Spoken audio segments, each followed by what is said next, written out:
Hi YouTube, my name is Nora, aka Big Mama, and I just wanted to try out YouTube because I just wanted the whole world to know my story.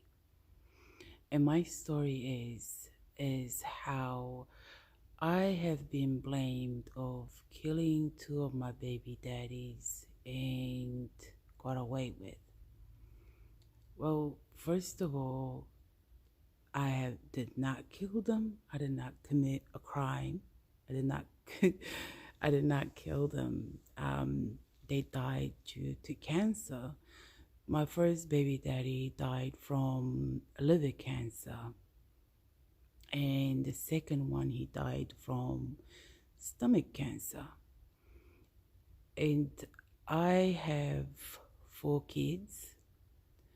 The my first child I had at the age of 21, and I go after having my first child 8 months later, I got married to my second baby daddy, whom I had three kids with. And we were married for 6 years. And the way we found out that he had cancer was that we went for a holiday in 2014 to Sri Lanka because that's where my second baby daddy from.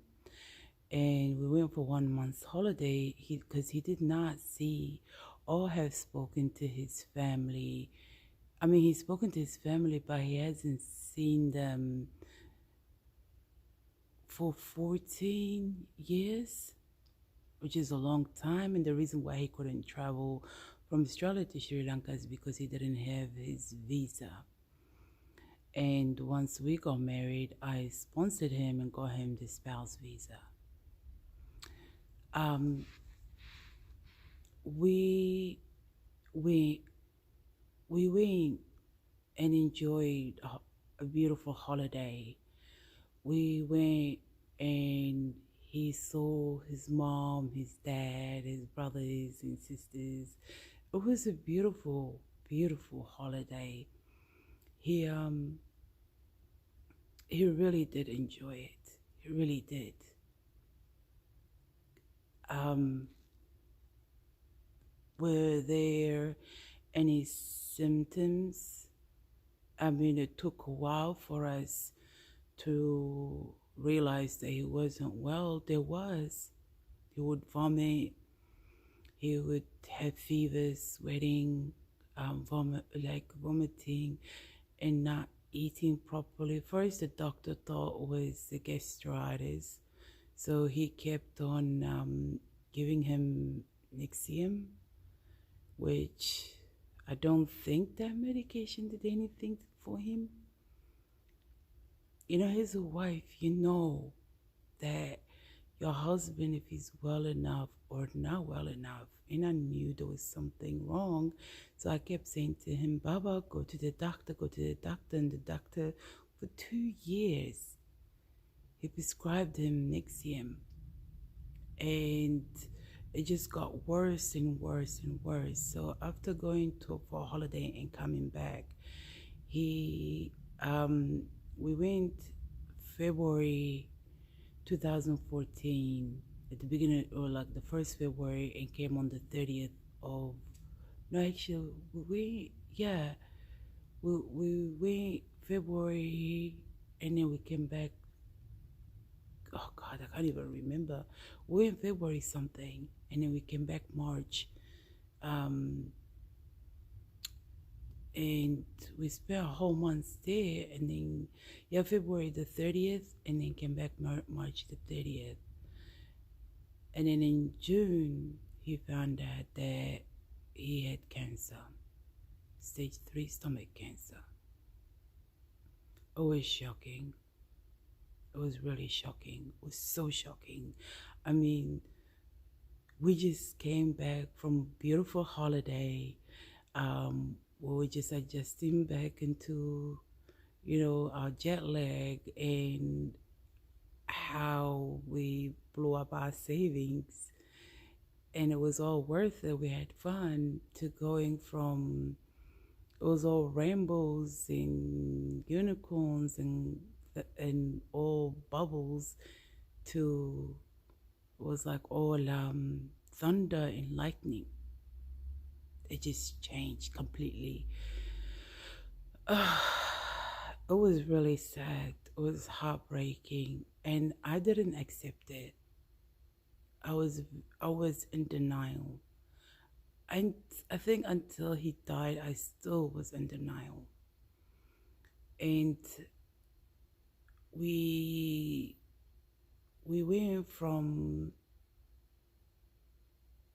being happy to our life turning upside down, and from him going getting tests to chemo to radiation, because he was the man in the house. He was working, so his our income mainly came from him working full time. But as he kept on getting weaker and weaker, we didn't have much money, and for a little bit, like, the community did help, and then actually the community didn't get involved until later on. So we were living in a four-bedroom house we were renting, and when he got weaker and weaker, and then the Australian government was paying us money, but was paying me for the kids, which was like just $600, 6 or 700 a fortnight, which isn't much, because when you have rent, electricity, gas, water, and childcare, petrol, all this, when you're paying $700-800 is not gonna do anything. So we had to actually move out of that four-bedroom home, and we had to get a storage to take all our furniture and everything there, because we didn't have a place to go, and we were put up in an emergency, a crisis accommodation, which was in a motel, and it was during June, is during winter time, July, August. August was so cold. He was so cold. I'll put the heater on for him. Every morning at 7 a.m., I'll wake up and shower in that motel with cold water so that I can be awake to give the kids breakfast, get them ready in the motel, and drive them from where the motel was to their school, which is about 25 minutes drive. And or 25, when it's school traffic, is like 30 minutes to 40.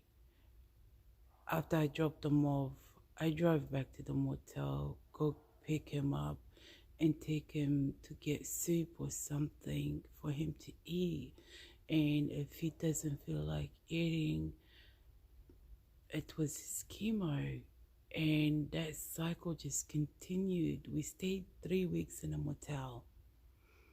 And afterwards, they gave us an emergency house, which was a three-bedroom house. And it was beautiful. We moved in there. That day that we moved in, that was the first day I slept in ages, because I was so exhausted. I was so exhausted. Even now I sound like I'm tired because I'm mentally been thinking so much. But I was so exhausted that I slept. Woke up, went and got the kids, and our life just continued. It was just me, him, and the kids. And I wasn't doing well. I wasn't handling the news so well. Like, he hated taking the painkillers.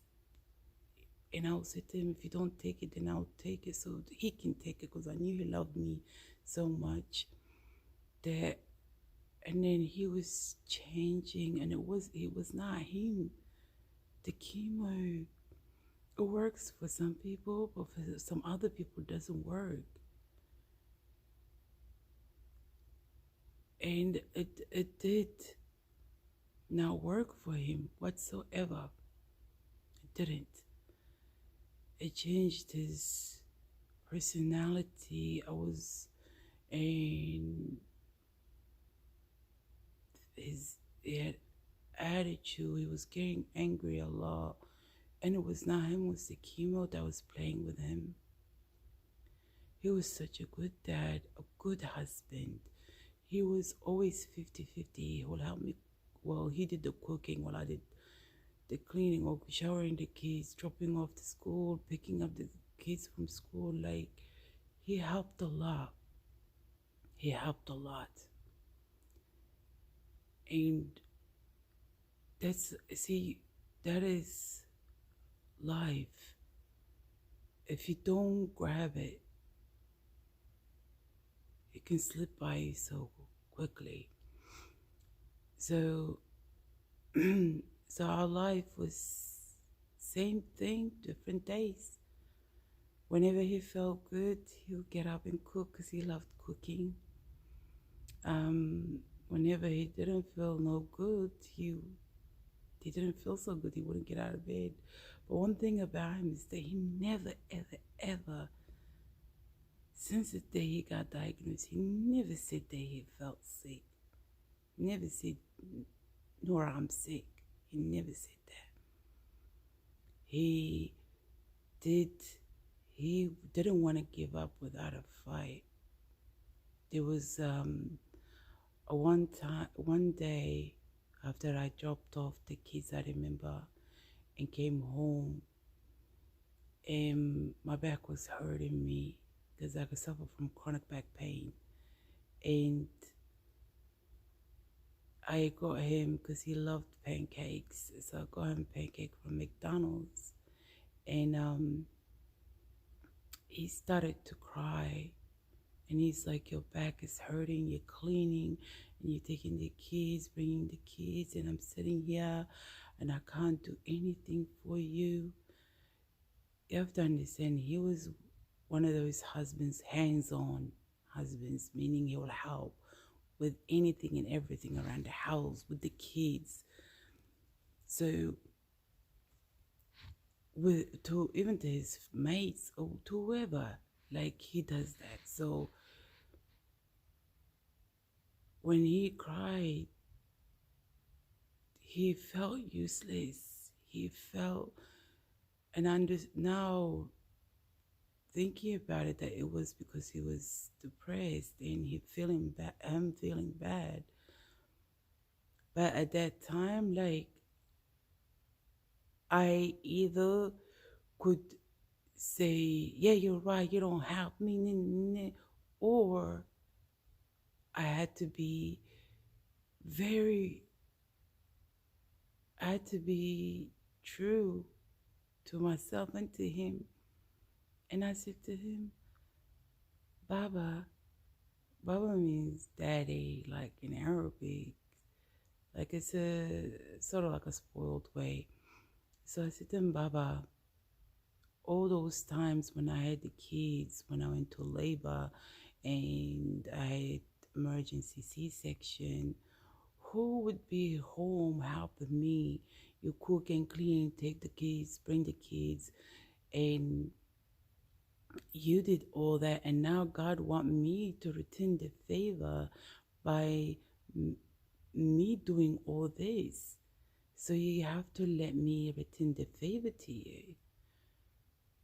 And I had to hold on back my tears because I didn't want to cry. It's not because I was heartless, but it was more like I wanted him, I had to stay strong.